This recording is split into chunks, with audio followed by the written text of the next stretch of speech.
Welcome to Casually Late. I'm Sean Mull. And I'm David Bilyeu. And we got some movies we want to talk about. You went and saw Rogue One, a Star Wars story. I did. And now this is where does it fall in this whole series? Right before episode 4. Right before episode 4. The good ones. The good ones, yes. Yeah. So right before the original trilogy. Yeah, the ones that everyone loves. And I mean, I've seen all of them besides this one. Yeah. But so what do you think? I love it. I think it's, dare I say, my favorite Star Wars movie. I'm not going to say it's the best because, it's all subjective, but to me, it's my favorite Star Wars movie. It just hit everything right for me. Let's see, where do I begin here? It was just fun. And the scale, like Gareth Edwards, such a good director. He did a couple years ago. He did the Godzilla reboot, and I mean, big monsters, the big scale and everything. So, and you really get a sense of size of this Death Star, of a Star Destroyer, and it's just, God, it was so much fun. I love it. You love it. You did say that like it was really up there, and I know that there's a lot of people in the Star Wars universe that really holds the first three, not the episode 1, 2, and 3, but the first 3, 4, 5, and 6 in the highest regards. And you said that it's in contention to almost beat those. That's a statement. It is. It really is a statement. It doesn't really have any of the Force in it. Like it doesn't really have any Jedi besides Vader. Sith Lord, Jedi. You gotta have him. Yeah, though. you gotta have him when it comes to that. And I think they just did like everything right. Like, granted, it could it's not a Star Wars movie without Jedi, without the Force and everything. Lightsabers, you name it. But there is some like talk of the Force. There's these will people that like people of the will or something, and they believe in the Force. Not like they don't like use the Force. They're Force sensitive. So like there is signs of the Force. Like there's a lot of like mythology. Like Jeddah is like the last known city of not last known city, but it was like a home for Jedi. It was a temple and everything, and it just did it right. Like I mean, like it could have had more Force in it. It could have been more like that, but it was just nice to not have a movie about Skywalkers. I mean, and don't get me wrong, I love all the Star Wars movies. I like them all. Like they're all good. They have that place in my heart. Like it's like Star Wars is like a Skywalker movie. That's all about the Skywalkers. But it was nice to actually have like this single story, like this, to know that Star Wars is a more expanded universe, and it just doesn't revolve around them. Like it's nice to know that, and that's what really appealed to me, was like this was a good movie. I mean, it was like a war movie, but from Star Wars, like it was awesome, and they used Vader perfectly. They didn't use him that much at all, but what they used of him was awesome.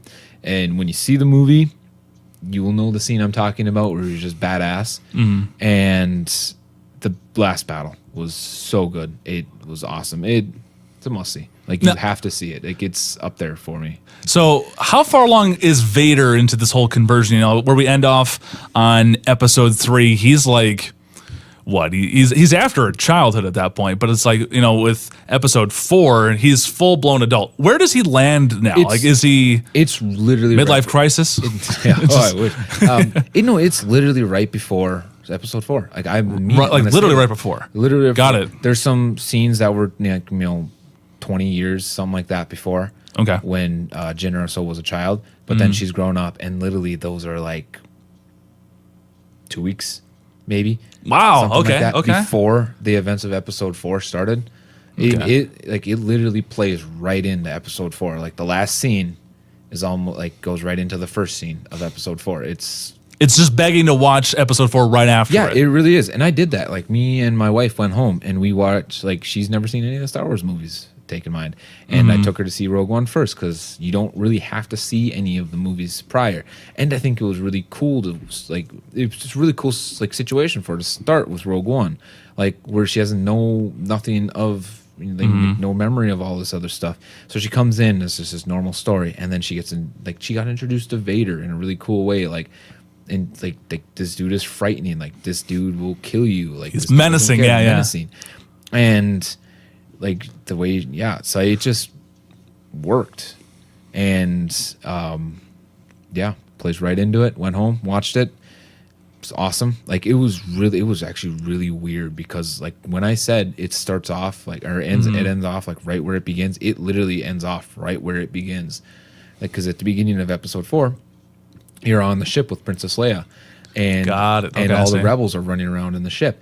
And the detail, like the ship looks exactly the same as in Rogue One and episode 4. So it's like really crazy. Like you can watch it like literally right after each other. And now, do they shoot themselves in the foot with that, though? Because where do they go from here? Because you can't obviously now go on the end of Rogue One, a Star Wars story, because that's already episode 4. That's already been done. But where do you go from here? Ooh, what do you mean? Like, what do you mean? Movie-wise, story-wise, like where can you go? Because you can't go to the end of the movie and do sequels. Do you do more prequels and then you just Star Wars all over the place? Rogue One, a Star Wars story is its own movie. There's not going to be any Okay. spoilers. If you're listening, you haven't seen it, mute or anything like I haven't seen it either. So there is no like sequel to it. It's its Got own it. standalone movie. It is what it is. I see what you're hinting at. Yeah.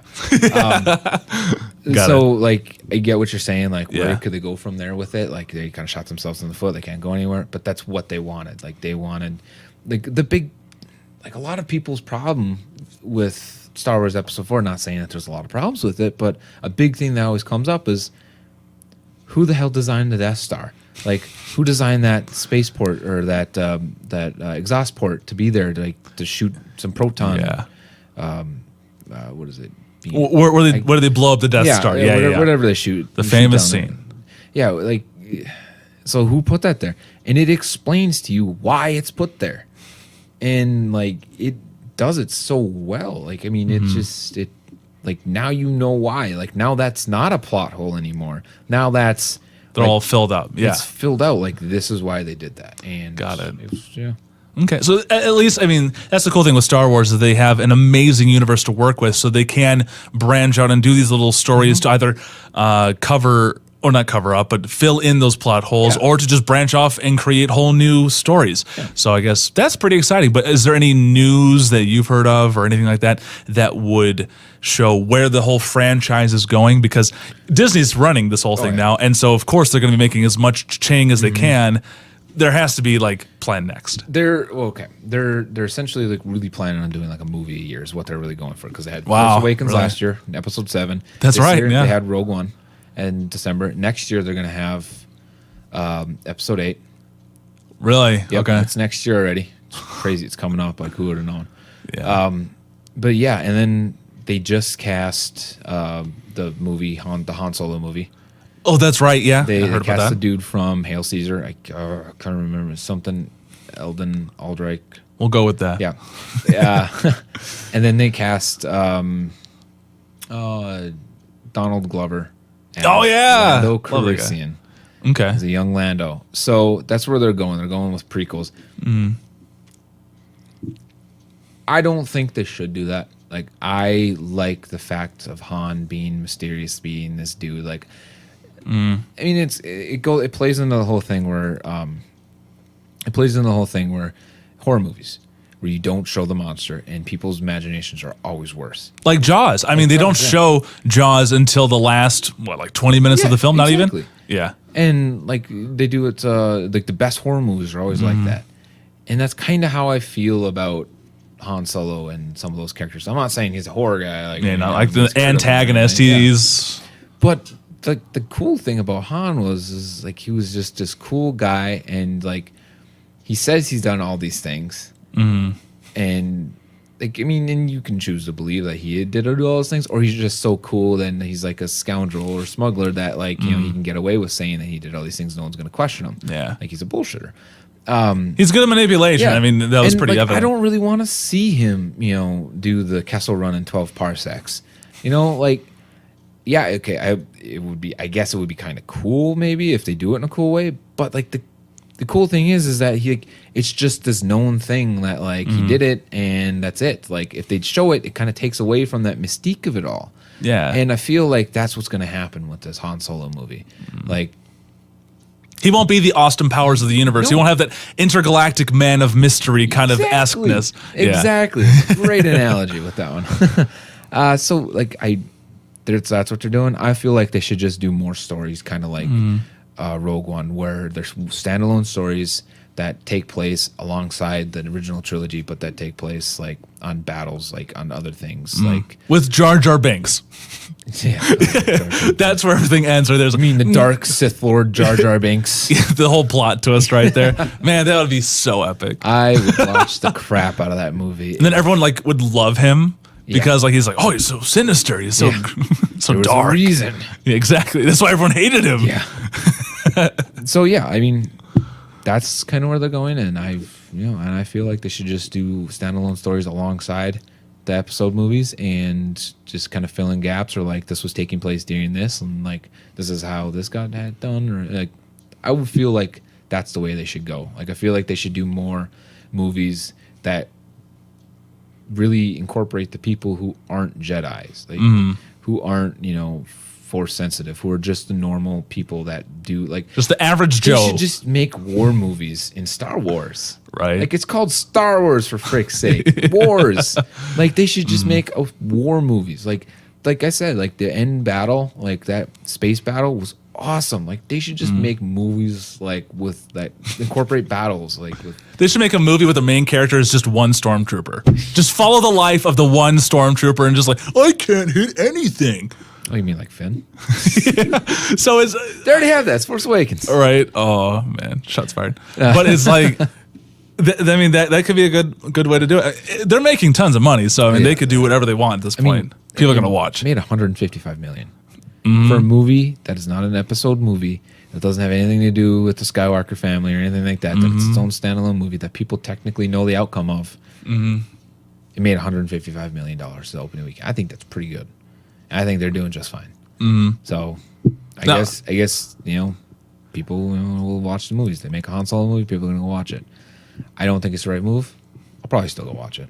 I mean, this isn't the first time that they've ever done something like this. You remember like the animated series, The Clone Wars? That, if I remember right, had nothing to do with the main storyline. So it's like this is not the first time that they've branched off and used this universe into another war, to describe another war. So it's like they're going to obviously do it again. They're going to make up another war somewhere else, a war of the Wookiees or God knows what. So it's like War of the Wookiees. Yeah. I'm claiming that right now. If this happens, this happened right here. They stole it from my idea. I would watch the crap out of that. Dude, really, when I thought of it, I'm like, dude, I'd watch that. Yeah. War of the Wookiees. Just a bunch of Chewbacca's. Like there's no dialogue. There's no English in there. Just a bunch of dialogue. Dude, that would be epic. Oh man, that would be such a fun movie to watch. Man, if only. Yeah, if only. So yeah, I mean, you're right. They do have the Clone Wars. They do have Star Wars Rebels, and I feel like they should just make badass movies with them. Like, because I love war movies, and it'd be sweet to have like a war movie, like an actual war movie in Star Wars. Yeah, I could see that. That would be fun. All right, Disney, if you hear this, Make it get on happen. it. Yeah. Now, I went and saw a completely 180 kind of movie on a date. It was Office Christmas Party, which is polar opposite to Star Wars. Granted, when I was there, I was asking my date, like, hey, can we see Rogue One, a Star Wars story? And she's like, no. And I'm like, Dump it right there. Great. I know. Just gone. See ya. Red flag. Gone. Yeah. But no, I followed through. And it was actually not bad. It's a comedy, so it has nothing to do with action. There's some action, but it's pretty much none. The plot, you could kind of see where it's going. It's not meant to be a critically acclaimed movie by any strength of or any length of the imagination. Yeah. But it was kind of funny. I thought it was actually pretty humorous. And like comedies are supposed to be funny, and if a comedy does that, I think it's a success. Yeah. Did I laugh? You checked that box. it was a success indeed. So, I mean, I thought it did pretty well in the box office too. I know it's in the top 5, which is not, I guess, that hard to do in opening weekend since there's really only probably 5 movies that ever come out at one time. But anyway, it was in the top 3, if I remember right, because it was Star Wars, no shit, gonna be number 1. Oh, yeah, definitely. But then I forget what it was Moana or Moana, whatever. That was number 2, followed by Office Christmas Party. But they had a pretty, I'd say, star-studded cast with it, and so that brought in a lot of notoriety, and people like, ooh, this might be something fun, and it was. I mean, it was just one of those just kind of turn your brain off and just laugh at the stupid potty jokes, and it was great. It was just kind of fun to just be there and experience that. So that would be one that I'd recommend seeing if you got however much movie costs nowadays, what, $7, $8, $10? Depending on what time you go. Yeah, exactly. We went at like 2:00 in the afternoon, and I think it was like $7, but it's like it was worth it. It's just turn off your mind, just sit back, relax, and laugh a little. So now that we talked about the videos or the movies that just came out, what about upcoming movies? I know that I love a good video game movie, no matter how bad the reviews have been for the past movies and all that stuff. Assassin's Creed. There's going to be an Assassin's Creed movie coming out, and preliminary thoughts, 2 thumbs down. We've heard very negative reviews. What's up with that? From what I've heard, from what I've read and seen or whatever, is that the past stuff, the action scenes are very good, very well done. Okay, check that. Yep, that's a plus. That's right there. But then when you get out of the Animus or whatever, the Animus, and you go into the present day world, it's very boring. And apparently it's about 90% in the present day and 10% in the the action part. So it gets very boring. And you can't have that in an Assassin's Creed. Exactly. I mean, movie, yeah. It's Assassin's Creed, for Christ's sakes. Like, kill shit. And then that's like very tough to make video game movies to replicate the same success as the video game. Like it's tough to do that. There are very few that have actually really capitalized and made a good movie. We've talked about Resident Evil. I feel a lot of people can call that almost like a cult classic. It's like maybe it's not going to win like all the Academy Awards or whatever. It's still a really good movie at that point. It's fun. It has the high energy. It has the storyline. It has a character development that you get attached to certain characters. And then when they die, you're like, oh no, Mila Jovovich. Then you get attached to her in more ways than one. Oh man! And you want to get attached in other ways. I watched that movie so many times for that scene where she slips on the sour just to catch her little teen David. She gets a little nip slip there. Oh god, yeah, you can't beat it. But I mean, like that entire series in a nutshell was amazing. But then we go to Assassin's Creed, and I feel that I guess the movie people out there, they probably assume that too much action leads to bad box office sales or bad critical acclaimness or bad critical reviews. And so maybe they wanted to overcompensate with that and try to go the route of going with drama, going with the politics of the movie, and going with just talking. But then they fell short and just created a bland flick. Yeah, I mean, it's like they don't even really follow like what made the game fun. Like what made that story fun. They just took the fun out and just threw it away. And granted, like it's kind of hard because when you really take when you look at a video game, like the stories revolve around gameplay. Yeah. And like you don't have gameplay in movies because you're watching a movie. It takes you out of that experience. Like you're not playing it, you're watching it and all that stuff. Unless you're watching Doom and it has that one first person point of view scene, which just pays a tribute to all of first-person shooters, and especially just Doom. So I think that's the only movie that's ever been able to capture that feeling where you're like you're almost playing it. Granted, you have no control, but like you feel like you do. Yeah, I mean, Doom's guilty pleasure of mine. I love Doom. It was I don't really love it, but I mean, if it's on TV, I'll watch it. It's a guilty pleasure at that point. You're just like, you have to. It really is. So I mean, it's hard with like those video game movies because you got to capture, you got to find like what made the game great. And granted, Assassin's Creed is a hard one to do because the story is not really the greatest, I would say. People were shocked with the first one though, because they're just like, all right, you're set in this one era, and then you don't find out to the very end that you are not. So that was an amazing twist where people loved that. And they really didn't do that in the movie. Apparently, they kept it going back and forth. So I mean, that kind of, I don't know if that would have made a better movie. I don't know. It's definitely hard to say. And another thing is like what also made the game fun was open world. Like you can roam around and you can do whatever. You can parkour on anything. Exactly. So I mean,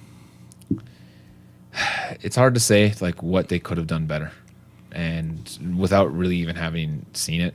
Like there's all speculation, all the reviews that we're looking at now. Hopefully, I can get around to seeing it. Also, don't really know if I really want to spend my money on it if it's that bad.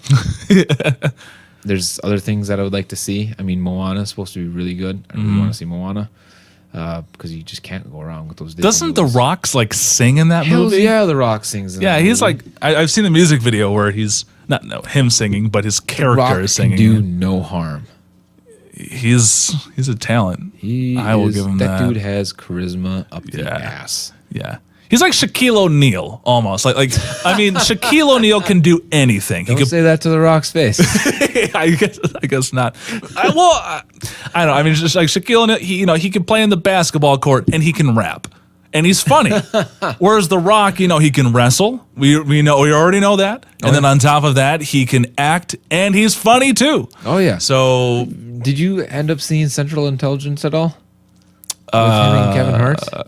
No. Oh man, I did not. I bought that movie and I watched it and I love it. It's so funny. The Rock is just so freaking hilarious in that movie. Him and Kevin Hart just have such good chemistry. Like they just.